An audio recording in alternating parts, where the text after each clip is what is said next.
Welcome. In this video, you're given the graphs of two functions f and g, and you're told that this other function p equals the product of f and g, and q equals the quotient of f and g.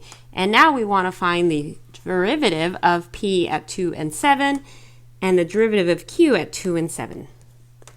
So let's begin by just finding the derivative of these expressions. That is p prime of x, applying the product rule, is f prime of x, g of x, plus f of x times g prime of x.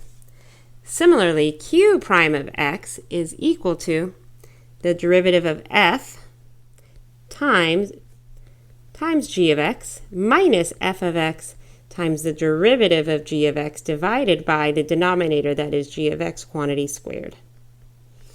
Now that we have that, what is, say, p prime of 2?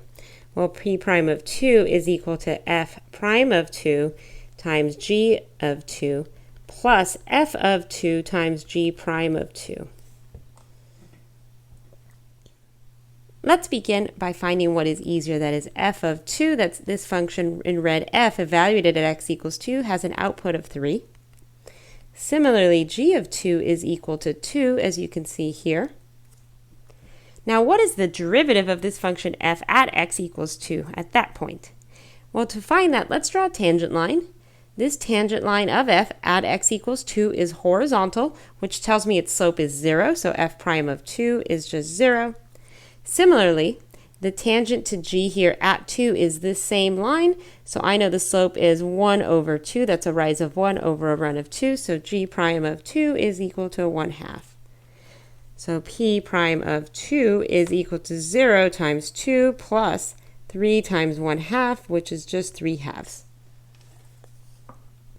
Now q prime of 2 is equal to f prime of 2 times g of 2 minus f of 2 times g prime of 2 divided by g of 2 quantity squared. We already know what all our f primes, f's, g's prime are, so we can just plug in values. Q prime of 2 is equal to the derivative of f, so that's 0 times g of 2, which is 2, minus f evaluated at 2, which is 3, times g prime of 2, which is 1/2, divided by g of 2 squared, which is divided by g of 2 quantity squared, which is 2 squared. So this becomes negative 3 over 2 divided by 4, which is just negative 3 over 8.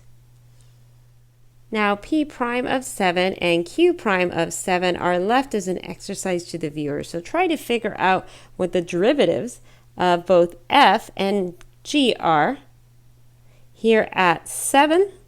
So you'd be doing this rise over run. So this would be the slope of g if you figure that out.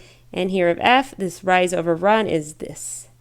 So please do these independently.